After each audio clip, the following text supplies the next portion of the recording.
Hello everyone, स्वागत है आपका मध्य प्रदेश स्टडी में। दोस्तों, आज इस वीडियो में हम बात करेंगे मध्य प्रदेश पुलिस सहायक उप निरीक्षक और प्रधान आरक्षक की जो भर्ती ईएसबी के एग्ज़ाम कैलेंडर में शेड्यूल्ड है, इसके बारे में हम डिस्कस करेंगे कि ये भर्ती में क्या योग्यता लगती है, शारीरिक मापदंड क्या है, क्या सीपीसीटी के बिना भी फॉर्म फिल किया जा सकता है और इसकी तमाम चीज़ें कि कितने पद आ सकते हैं उस पर हम आज डिस्कस करेंगे। तो जैसे कि ये भर्ती है कि एमपीएएसआई की भर्ती है और ये आपका हेड कांस्टेबल की है ना, तो ये इसमें सीपीसीटी मांगता है क्या नहीं, इस तमाम चीज़ों को हम योग्यता को डिस्कस करेंगे। तो सबसे पहले हम देखते हैं कि 2017 में आई थी तो किस प्रकार से इसका रूल बुक था और कितनी भर्ती इसमें आई थी। ठीक है, तो जैसे कि आप यहाँ पर देख पा रहे हैं 2017 में लास्ट टाइम में आई थी उप निरीक्षक और जो हेड कांस्टेबल है उनकी। तो इसमें वैकेंसी कितनी थी, अगर प्रधान आरक्षक की बात करी जाए तो टोटल वैकेंसी थी 123 और सहायक उप निरीक्षक यानी एएसआई की थी 34। तो इस प्रकार से टोटल अगर हम बात करें तो 157 पोस्ट थी। तो इस बार भी वही 150 के आसपास पोस्ट आएगी।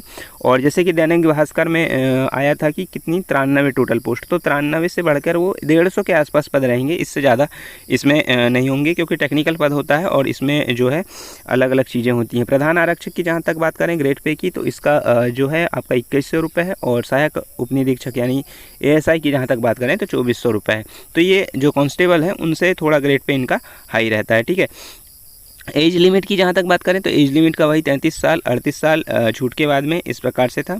और अगर हम बात करें इसके एग्ज़ाम पैटर्न की, क्या था एग्ज़ाम पैटर्न, तो एग्ज़ाम पैटर्न जो आरक्षक का होता है ना, जैसे प्रधान यहाँ पर लिखा हुआ है प्रधान आरक्षक कंप्यूटर और सहायक उप निरीक्षक कंप्यूटर के पद के उम्मीदवार हेतु प्रथम द्वितीय दोनों प्रश्न पत्र देना आवश्यक होता है। ठीक है, मतलब इसमें द्वितीय प्रश्न पत्र और प्रथम प्रश्न पत्र जो भी है वो देना पड़ता है। ठीक है, इसके बाद में हम देखते हैं कि मध्य प्रदेश पुलिस का जो राजपत्र था उसमें इनको लेकर 2022 का उसमें लेकर क्या योग्यता दी हुई है और कैसा क्या उसमें एग्ज़ाम का पैटर्न है उसको हम यहाँ पर समझते हैं। तो जैसे कि आप यहाँ पर देख पाएंगे कि प्रधान आरक्षक जो कंप्यूटर के हैं हेड कांस्टेबल, उनके लिए जो है एग्ज़ाम पैटर्न क्या है। तो इसमें देखो 2 प्रश्न पत्र होंगे, जिसमें कि अगर हम बात करें पहला की तो जो आरक्षक में होता है एमपी पुलिस कांस्टेबल में आता है वही वाला है, और सेकंड वाला तकनीकी परीक्षा है जिसमें विज्ञापित पाठ्यक्रम कंप्यूटर इंफॉर्मेशन टेक्नोलॉजी एवं कंप्यूटर नेटवर्किंग सॉफ्टवेयर पर आधारित प्रश्न होगा और इसमें 2 घंटे का होगा और ये भी 100 अंक का होगा, है ना।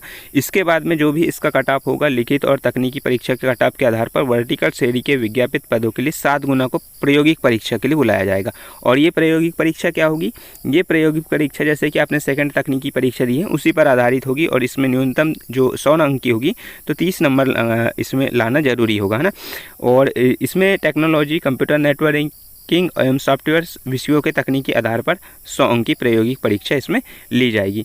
इसी प्रकार जैसे अगर मैं शारीरिक दक्षता की बात करें तो इसमें भी जैसे एग्ज़ाम में अभी पुलिस कांस्टेबल का जैसे हो रहा है तो इसमें एक तो पेपर का भी जुड़ रहा है और फिजिकल का भी जुड़ रहा है ना।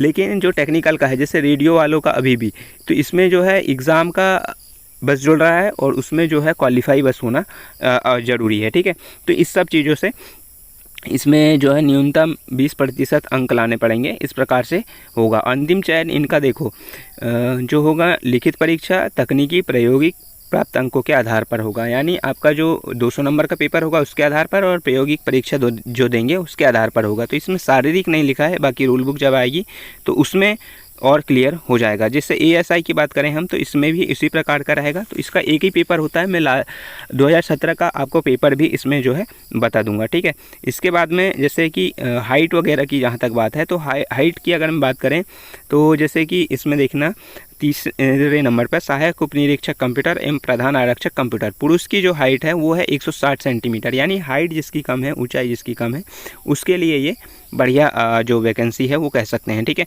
और इसमें अलग अलग चीज़ें दी हुई हैं, ये विशेष सशस्त्र बल के लिए है, एसएफ के लिए है। और जो एग्ज़ाम पैटर्न है वो मैंने आपको बता ही दिया। और ये जो है आपका अंकों का विवरण है, जैसे कि गैर तकनीकी पद के लिए यानी कांस्टेबल के लिए है ये, है ना। 2-4 में थी 40 नंबर अभी लास्ट टाइम, है ना। तो ये है। और टेक्निकल के लिए अभी मैं बता दे रहा हूँ यहाँ पर, टेक्निकल के लिए थोड़ा देखो रेडियो ऑपरेटर कंप्यूटर फोटो, तो कंप्यूटर वाले हैं तो कंप्यूटर वालों के लिए अच्छे खासे नंबर 40 नंबर आपको 226 में मिल जाएंगे, है ना। तो 226 में आपको 40 नंबर मिल जाएंगे, जो कि 226 में अभी के कांस्टेबल के अकॉर्डिंग अगर हम बात करें तो 226 में आपके 28 नंबर के आसपास हैं। ठीक है, 28-29 नंबर के आसपास हैं बस। तो फिज़िकल भी थोड़ा उसमें जो है फिज़िकल में भी रियायत है। और इसमें एजुकेशन की अगर हम बात करें क्वालिफ़िकेशन क्या क्या लगेगी, तो क्वालिफ़िकेशन जो है आपकी जैसे कंप्यूटर का आपका क्या है,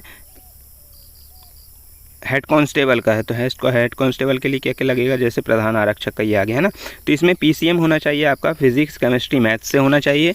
और अगर मैं आपका आर्ट कॉमर्स बायो से है तो आप इसमें फॉर्म में फिल नहीं कर सकते हैं। और उसके साथ साथ इसमें डीसीए आपका होना चाहिए, या फिर उच्च शिक्षा बोल रहा है तो उच्च शिक्षा में अगर मैं आपने 12वीं के बाद पीसीएम के बाद बीसीए वगैरह किया है, या फिर बीएससी कंप्यूटर से बीएससी कर लिया है, तो वो भी आपके लिए मान्य रहेगा। या फिर बीए करने के बाद में आपका पीसीएम रहा है और बीए बीएससी जो भी करें आपने, पीजीडीसीए भी करा है, तो वो भी यहाँ पर मान्य रहेगा, ठीक है। उसके बाद में एएसआई का भी इसी प्रकार से है। एएसआई का अगर मैं हम बात करें कंप्यूटर, हाँ ये वाला, तो इसमें विश्वविद्यालय से एफिलिएटेड संस्था से आईटी, सीएस और आईटी में बेसिकली बीई बीटेक चाहिए इनको। और उसके बाद में अगर मैं ये नहीं है आपके पास में, तो इसमें सीएस आईटी में आपके पास में जो पॉलिटेक्निक का है वो डिप्लोमा होना चाहिए, ठीक है। और यही है आपकी यहाँ पर जो एएसआई कंप्यूटर की योग्यता और प्रधान आरक्षक की योग्यता, ठीक है। तो ये थी दोस्तों कंप्यूटर को लेकर। और इसमें किसी भी प्रकार का सीपीसीटी का उल्लेख नहीं है ना।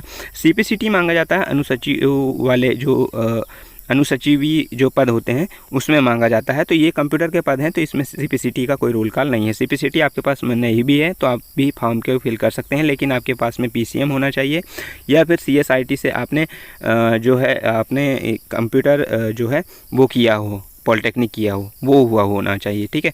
तो ये है। और इसका एग्ज़ाम की अगर हम बात करें कि एग्ज़ाम कब तक हो सकता है इसका, और अगर मैं आयु की बात करें तो 18 से 33 साल, 38 साल, जैसे कि लास्ट टाइम 2017 में जो भर्ती निकली थी, 2017 में कितनी निकली थी, 157 पोस्ट निकली थी, है ना, जिसमें हेड कांस्टेबल की ज़्यादा थी और उसके बाद एएसआई की। तो पद के हिसाब से वैसे भी कम ज़्यादा रहती हैं, तो इस बार भी 150 के आसपास रहेंगी, इससे ज़्यादा कोई भर्ती नहीं रहेगी। और जहाँ तक बात करें हम कि इसमें क्या पद की संख्या हो गई, और इसमें जो एज लिमिट है वो भी अच्छी खासी आपको देखने को मिलेगी। एग्ज़ाम कब तक हो सकता है, तो देखो अभी जो एग्ज़ाम है वर्ग 2 का है, उसके बाद में आपका ग्रुप 4 का है, उसके बाद में ग्रुप 1 सब ग्रुप का है, महिला पर्यवेक्षक का है, तो लास्ट में इसका एग्ज़ाम है। तो इसका एग्ज़ाम आप मान के चलिए अप्रैल के पहले नहीं हो सकता, तो अप्रैल मई में इसका एग्ज़ाम जो जाएगा, अप्रैल मई में जाएगा। तो उसके लिए भी आपके पास में तैयारी करने का अच्छा खासा मौका है, क्योंकि देखो इसकी जो वैकेंसी है वैसे भी कम रहेगी, 150 के आसपास रहेगी। तो 200 में से अच्छा खासा स्कोर करना पड़ेगा, तब जाके इसमें सिलेक्शन होगा। बाकी ये अभी के लिए एएसआई और हेड कांस्टेबल के लिए इतना ही।